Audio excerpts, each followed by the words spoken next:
जय महाकाल। प्रिय मित्रों, एक बार आप सभी का हार्दिक अभिनंदन करता हूँ आपके अपने YouTube चैनल आचार्य हरि शास्त्री जी। प्रिय मित्रों, मैं आपको हर दिन ज्योतिष वास्तु इनके विषय में बताता रहता हूँ, लेकिन आज मेरी वीडियो जो है थोड़ा हटके है। थोड़ा सा इन दोनों चीज़ों से हट करके एक वीडियो मैंने बनाने की कोशिश की है। वो आपको पसंद आती है या नहीं आती है ये मुझे अभी तक पता है नहीं, लेकिन अपनी तरफ से मैंने पूरी कोशिश की है। कुछ जानकारियां हैं जो मैं आपको दूं। अगर हमको महाभारत पढ़ने का समय नहीं मिलता, हम महाभारत नहीं पढ़ पाते, तो कुछ इसके 8 या 9 सूत्र हैं। 8-9 सूत्र हैं इसमें, जिसको पढ़ करके, जिनकी जानकारी ले करके आप अपने जीवन में किसी भी प्रकार का ज्ञान प्राप्त कर सकते हैं और अपने जीवन को उपयोगी बना करके और सरलता से अपने आप को सिद्ध कर सकते हैं। आइए, क्या है वो कुछ सूत्र। पहला सूत्र, आइए, अगर संतानों की हट और गलत मांग, संतान जिद्दी है, गलत मांग कर रही है, हटी है, अगर समय रहते हुए हमने उन पे अंकुश नहीं लगाया तो वो फिर आने वाले वक्त में माँ बाप अपने आप को असहाय महसूस करेंगे, ये निश्चित है। अगर ये सीख मिलती है तो कौरवों से ये सीख मिलती है कि समय रहते कौरवों पे धृतराष्ट्र ने अंकुश नहीं लगाया तो कहाँ का कहाँ क्या हो गया, ये देखिए।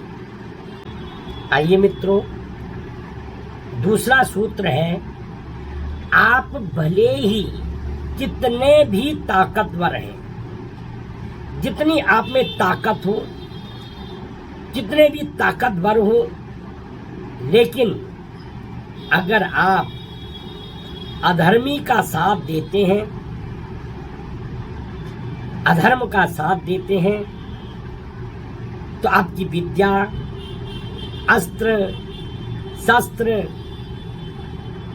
आपका पद, आपके ऊपर जो आपको वरदान मिले हैं, वो वरदान सब के सब निष्फल हैं। कोई काम आने वाला नहीं है।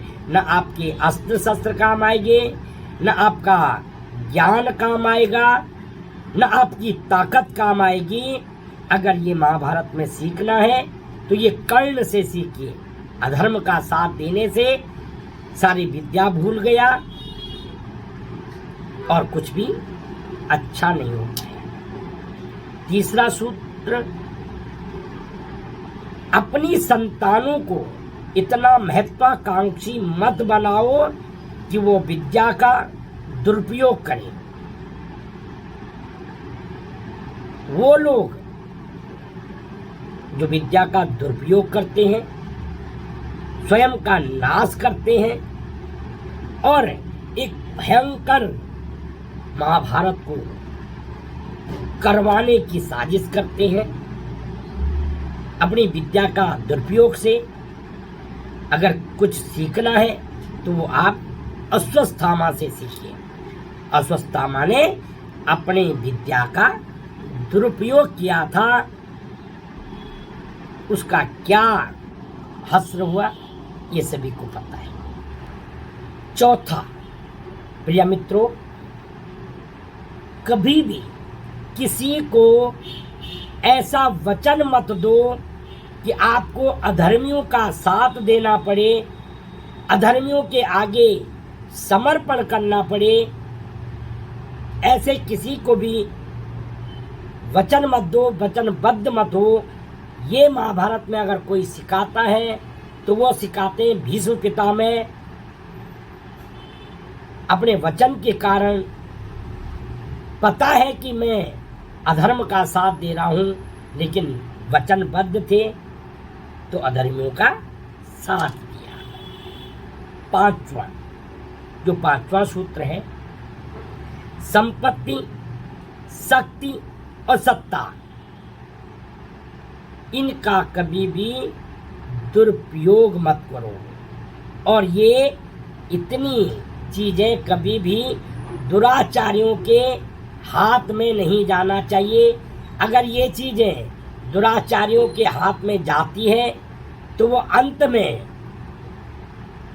सारे कुल का नाश करवा देता है और अपने इष्ट मित्र बंधु को मृत्यु के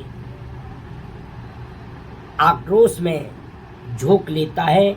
अगर महाभारत में ये सीखना है तो वो दुर्योधन को देखिए, दुर्योधन ने वही कर्म किया था।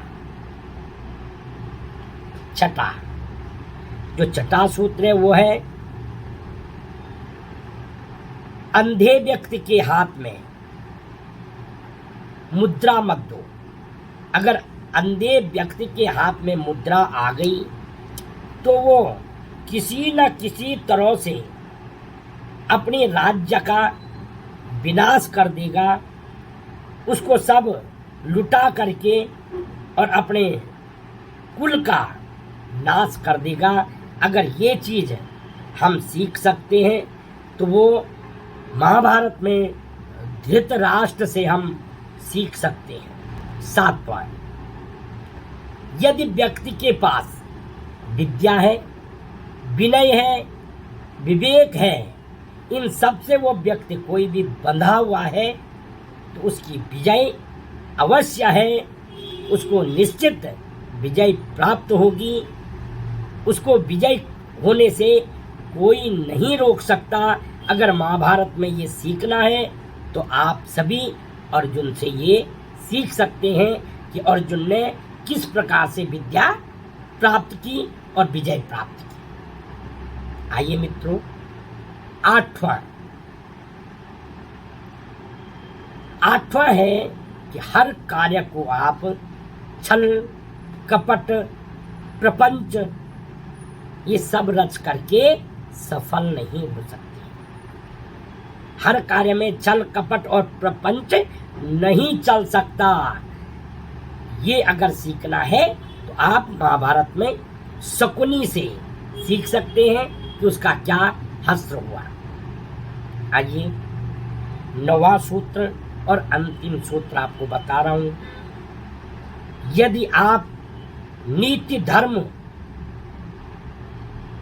और कर्म के सही पालन से, नीति धर्म से, अच्छे कर्मों से, अच्छी चीजों का पालन करते हुए आगे बढ़ रहे हैं तो आप जो भी दुनिया की कोई ताकत है, विश्व की कोई भी ताकत है, कोई भी शक्ति है, वो आपको पराजित नहीं कर सकती, वो आपको हरा नहीं सकती। अगर आप सत्य के रास्ते पे हैं, अगर आप सत्यनिष्ठ हैं, अगर आप में संयम है, आप अगर नीति के विरुद्ध नहीं है, नीति के मार्ग पे अग्रसर हैं, तो दुनिया की कोई भी ताकत आपको हरा नहीं सकती। अगर महाभारत में ये चीज़ सीखनी है तो आप युधिष्ठिर से सीखिए। युधिष्ठिर ने किस प्रकार से पूरे युद्ध में निष्ठा से युद्ध किया, पढ़ नहीं सकते। ये 9 सूत्र याद रखिए। अपने संतानों को, उनके जिद्दीपन को कंट्रोल करवाइए और जीवन में सफल होने के लिए सबसे पहले आप महाभारत के इन 9 लोगों पे और इन 9 सूत्रों पे अमल करें। जय महाकाल, जय बाबा की।